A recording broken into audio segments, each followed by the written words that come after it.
Nabi mengatakan itu secara yaqodotan terjaga. Sahabat menyaksikan riwayat itu juga secara terjaga. Tabi'in meriwayatkan itu juga secara terjaga. Sampai Mbah Mun, sampai Gus Zofur, sampai kita semuanya diriwayatkan secara terjaga. Maka riwayat yang secara terjaga ini jangan dikalahkan oleh subjektivitas seseorang yang mengklaim mimpi ketemu Rasulullah. Sepanjang ini tidak ada satu orang yang di Arab Saudi setiap hari diziarahi oleh orang kecuali hanya satu Syekhina Maimun Zubair. Bahkan setiap hari saya mendapatkan telepon, SMS, WA dari orang-orang yang berkehendak untuk umroh plus ziarah di Makla untuk bisa berziarah di makam Mbah Maimun. Di seluruh dunia mengenang, memperingati Mbah Maimun karena santrinya Mbah Maimun punya santri, santrinya Mbah Maimun punya santri, santrinya Mbah Maimun punya tetangga dan keluarga, sehingga seluruh dunia mengenal Mbah Maimun. Kesederhanaan Mbah Maimun, tidak pernah membangun rumahnya sendiri, hanya dibangunkan oleh santri-santri yang senior. Sehingga pernah Mbah Mun marah karena ditinggal tindak haji, tekan daleme omai Mbah Maimun dibongkar, dibangun santrine sing paling senior yakuwi Mbah Khalid. Mbah Khalid ngendika, aku ora tau didukani Mbah Mun kaya nalika aku mbongkar omai Mbah Mun. Disengeni ora meneng-meneng sampai pirang-pirang dina lagi diguyokake Mbah Khalid. Ternyata kenapa? Saking syafaqah yang tinggi, rasa rahmah yang tinggi Mbah Maimun terhadap santrinya, kepingin santrine manggonan sing apik dhisik lagi Mbah Maimun. Mbah Maimun lebih didahulukan membangun rumah-rumah Allah, yaitu masjid, dibandingkan membangun rumahnya sendiri. Kesederhanaan itu juga mampu anak-anaknya, putra-putranya semuanya menjadi orang-orang yang alim, yang berakhlakul kalimah.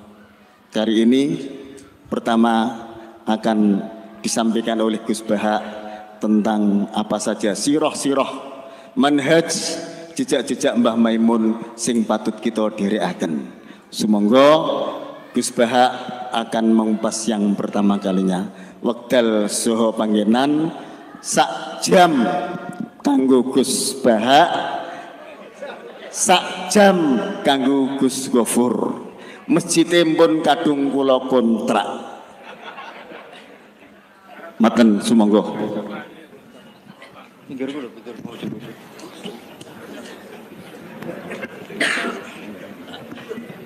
Assalamualaikum warahmatullahi wabarakatuh. Bismillahirrahmanirrahim. Tabarakalladzi nazzala al-furqana ala 'abdihi liyakuna lil 'alamin nadhira. Allahumma sholli wa sallim ala sayyidina Maulana Muhammad wa ala alihi wa sahbihi asma'in, amma ba'du.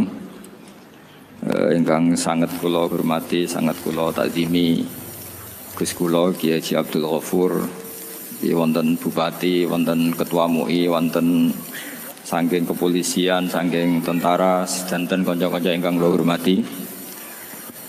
Tadi Pak Rosid yang salah itu bilang masalah kesederhanaan. Ini kalau saya sederhana searah ini, pemenang Pak Rosid, sehingga hidungnya tidak mancung-mancung amat, saking sederhananya. Saya maksudnya, saya juga sederhana.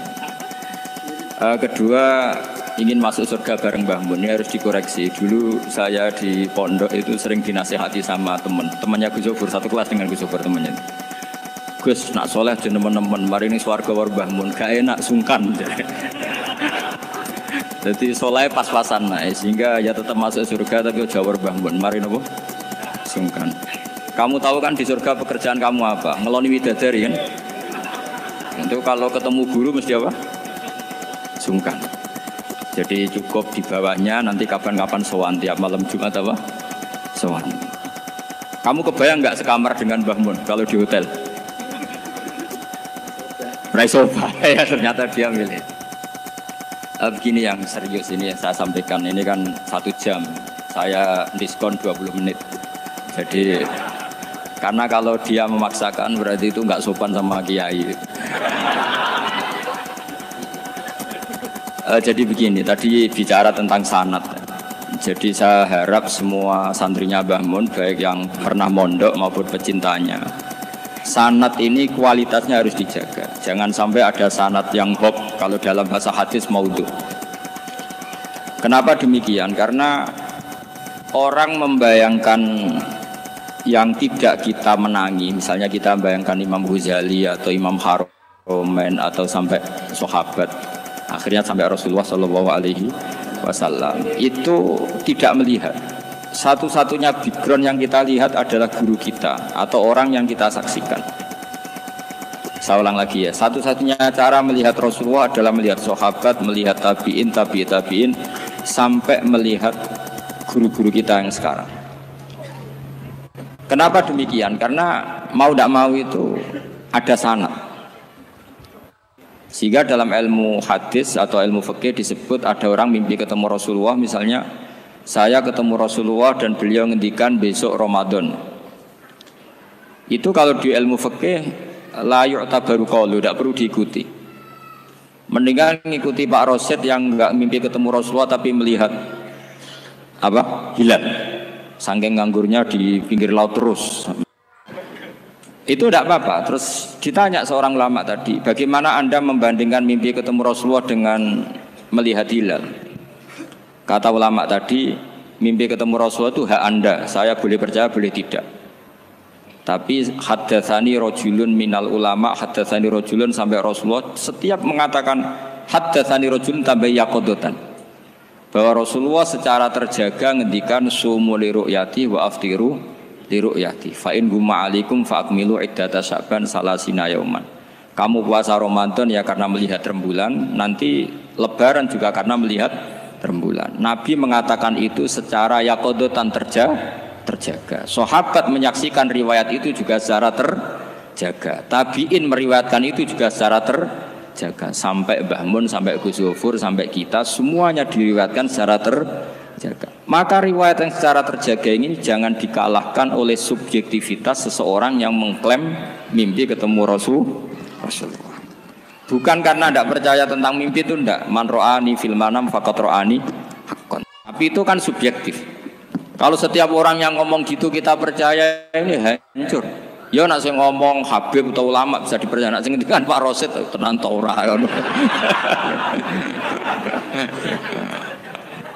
Jadi ini supaya sanad ini terjaga. Jadi sanad itu harus terjaga. Makanya saya pernah entah tahun berapa, saya memang tidak perlu saya ingat-ingat karena saya memang nggak suka punya kenangan Mbah Mun ada tanggalnya supaya abadi. Ada orang tertentu yang suka ditanggalin kalau punya kenangan sama Mbah Mun. Kalau saya enggak usah tanggal, biar kenangannya mustamir setiap saat. Saya pernah diminta Mun hak delok wajahku, terus beliau ngendikan man ro'ani wal jannah. Kenapa itu menjadi penting? Karena figur manusia. Saya masih ingat ketika ngaji ilmu kalam sama Mbah Mun, juga sama Gus Zufur di kelas di MS. Mbah Mun ngendikan gini. Saya masih ingat betul, tak catat ya.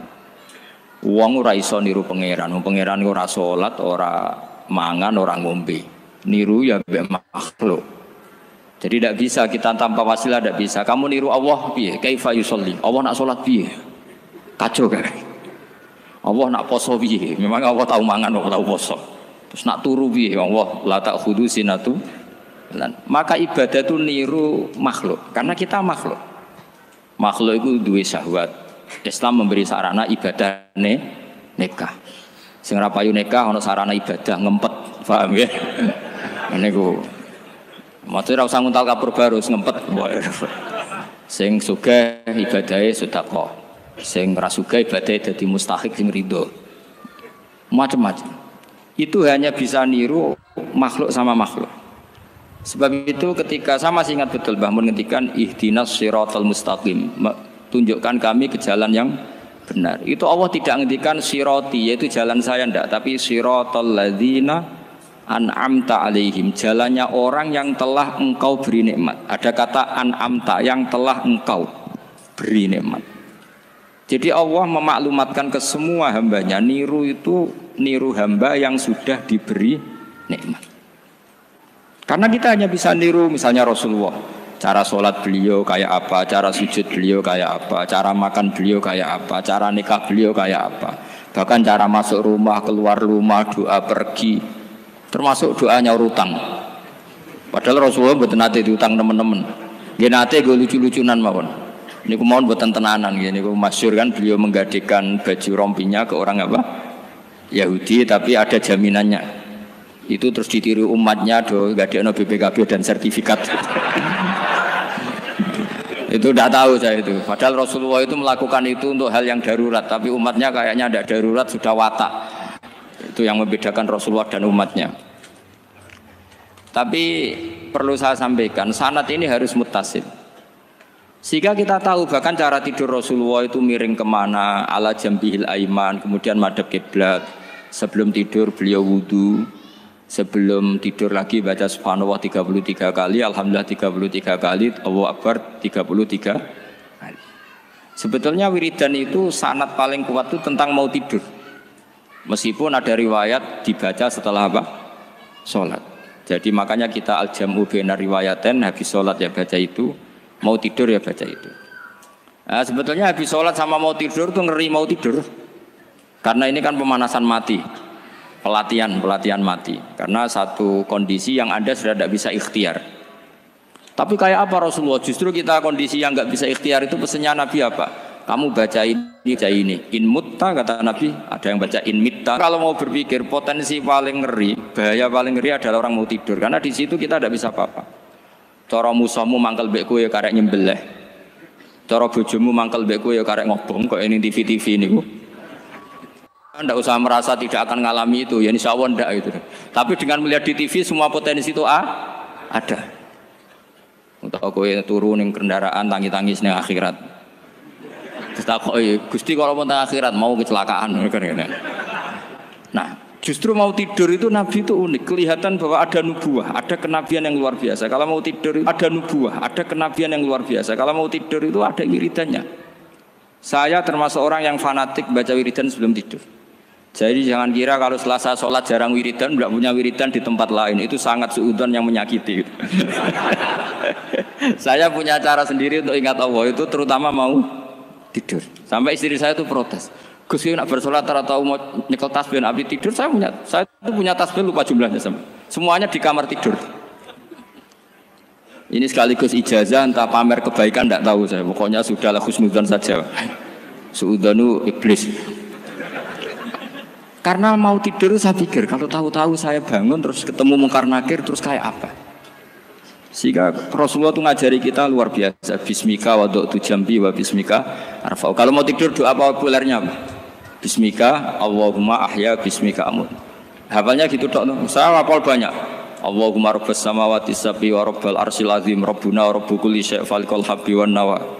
Allahumma antal awalu falaysa qablaka syai' wa antal akhiru falaysa ba'daka syai' wa antal dhahiru falaysa fawqaka syai' wa antal batinu falaysa dunaka. So, itu tak baca sampai tidur. Saking kadang takutnya sama Allah, akhirnya nggak bisa tidur. Kadang sampai 3:30 apa terus tidur baru setengah jam terus subuh. Jadi kalau melihat tren itu kayaknya saya bakat wali gitu. Kalau trennya seperti itu terus. Tapi sayangnya tren seperti itu jarang warset makanya terus tidak jadi wali-wali gitu. Tapi saya ingatkan ke jenengan, sanad-sanad seperti ini tuh yang mungkin Anda lupa. Anda hanya ingat sanad misalnya ya Mu'ad inni uhibbuka faqul dubura kulli sholatin atau fala tad'anna dubura kulli sholatin Allahumma inni ala dzikrika wa syukrika. Kamu lupa bahwa saat paling krusial dalam hidup Anda itu tidur. Sehingga disebut wa min ayatihi manamukum billaili wan. Itu dari segi krusial gawat darurat, setiap saat Anda bisa mati. Belum urgensinya tidur untuk melawan maksiat. Itu kalau kamu hidup di kota Demak atau kota Semarang, genera kepikiran niklap atau wong ayu-ayu seneng terminal ning gone dalan-dalan itu satu-satunya cara itu hanya tidur. Kowe nak melek tetap jelalatan tak jamin. Masuk ke ngarep masjid Demak nggo tasbih gede-gede. Pangeran ndelok wong liwat tuh eling. Barokahnya usul fikih adalah kita belajar dulu. Saya pernah musyawarah sama Gus Yofur tentang usul fikih. Usul fikih itu ada makalah, mubah itu tidak ada. Sebagian ulama berpendapat mubah itu tidak ada.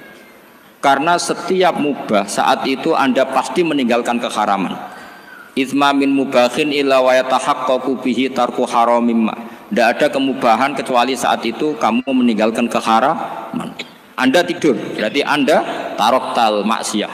Anda tidur berarti Anda meninggalkan maksiat. Enggak nyolong, enggak dugem, enggak zina, enggak maling, enggak ngerasani orang. Jadi tidur itu anggap saja, ya Rob, ya Allah saya mau tidur. Tidur itu ibaratun antarkil ma'asi. Jadi malaikat roket pate kandani, iki ras sekedar turu, ya aku kudu ngerti, iki apa ninggal maksiat. Hitung mulai saiki, bismika Allahumma ya bismika. Amun ayo roket pate hitung, anggap ini kiat meninggalkan maksiat. Terus turun 6 jam, berarti tidak maksiat 6 jam. Meskipun akhirnya maksiat karena bangun jam 7.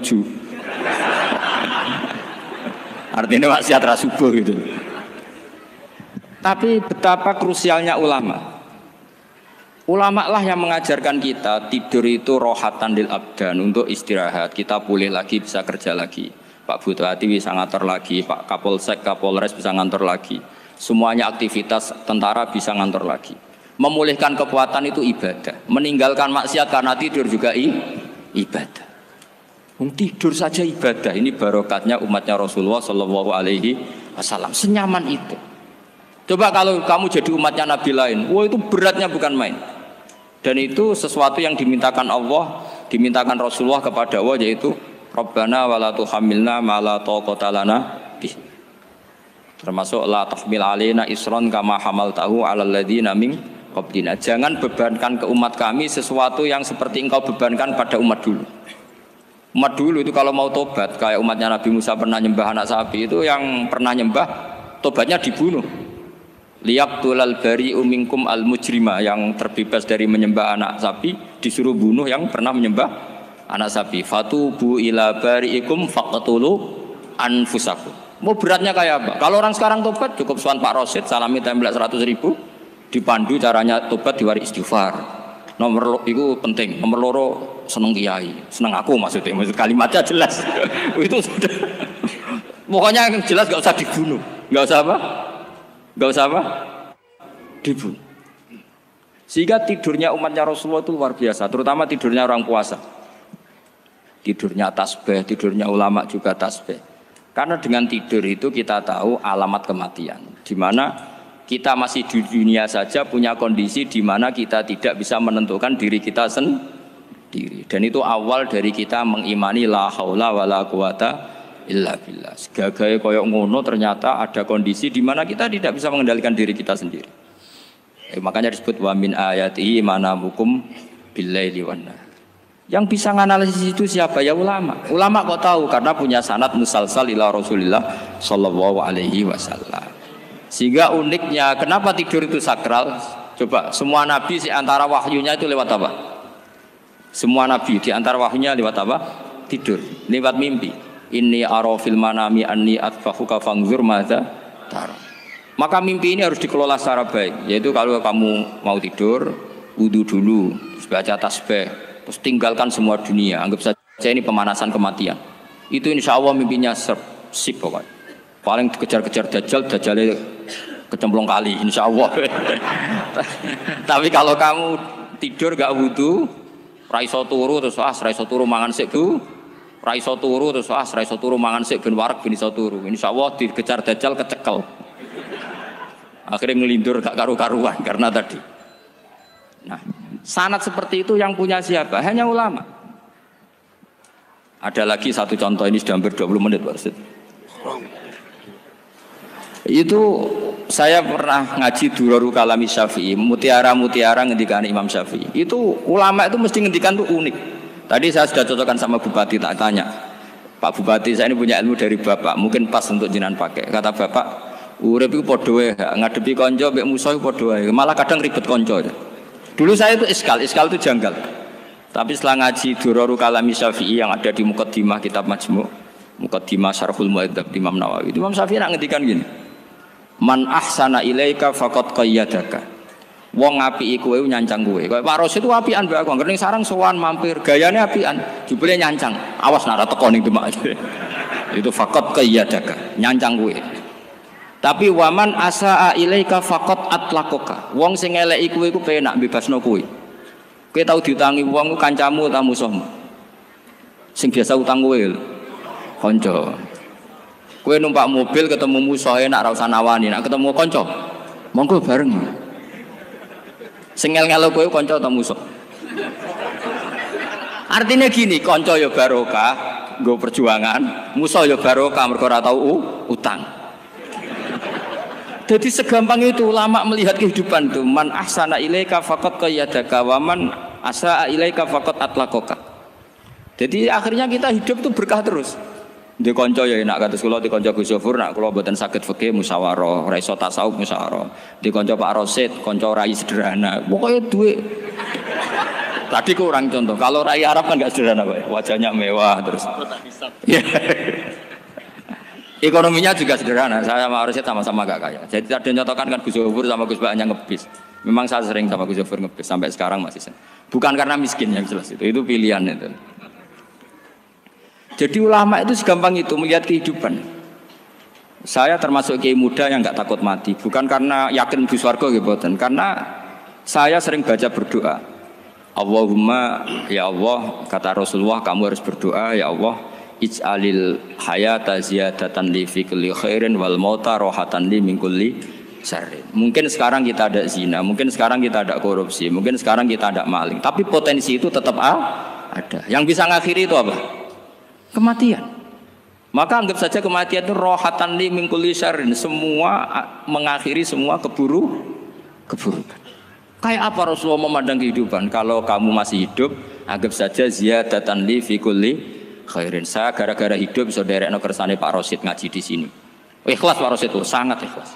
Saudaranya senior kulo dipaksa nggih gelem, diintimidasi nggih gelem. Wah itu barokah. Nanti setelah saya mau mati, pikiran saya juga akan ridho-ridho saja. Ya Allah, ini akhir dari segala potensi keburukan saya. Sehingga kiai-kiai NU, kiai-kiai alim itu ana bajingan tukang ngemel wong kok mati. Saya nggih Pak niki saya. Tanggane ra ono sing gelem muni saiki ini maksud ayo Pak muni saya Pak. Mboten saya ini tempuh lan nggih saya pun mati mun mboten saged nakal niku. Lha jenenge rohatan li min kulli syarrin. Kalau mayit ya rohatan lahu min kulli syarrin.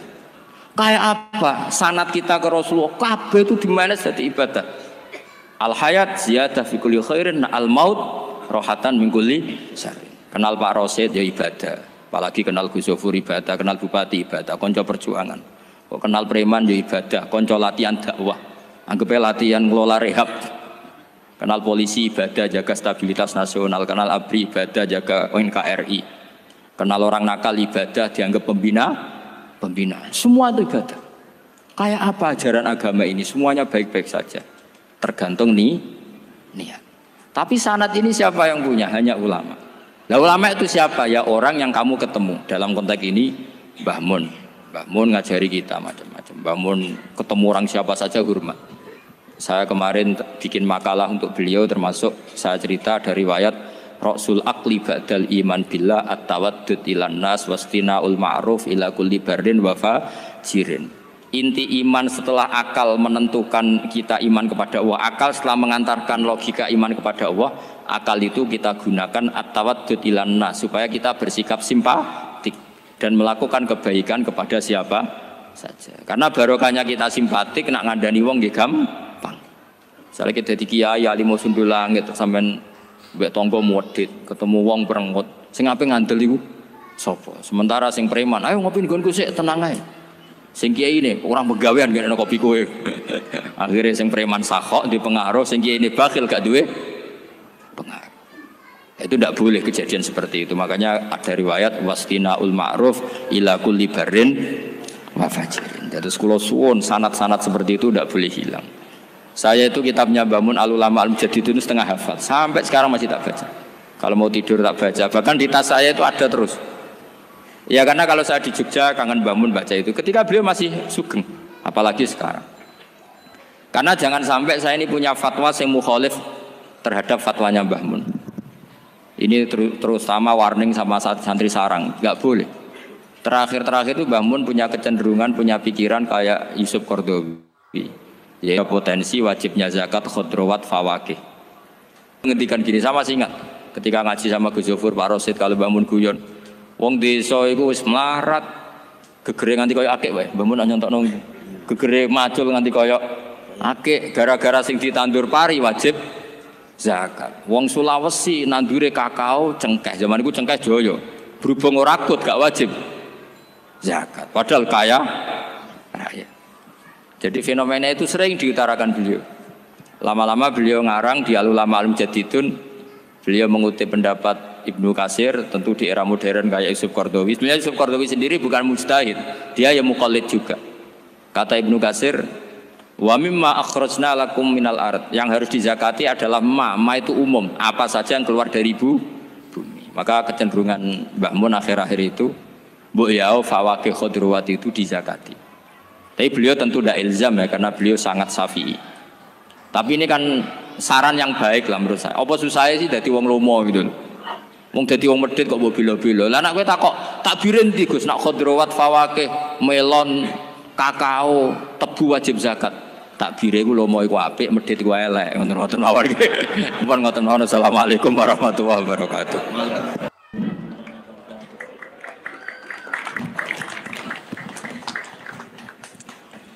Para rawuh niki nuduhake nek Gus Baha isih utang kalih kula.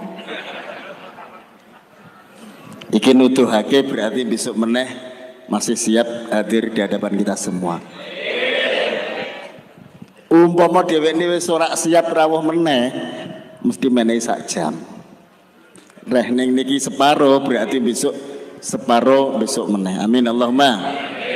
Para rawuh sing celaka niki wau judul kula sederhana malah dirampas piyambake. Ngibadah turu pancen bener, ora maksiat, ora nyolong, ora zina. Sing paling ekstrim niku pripun?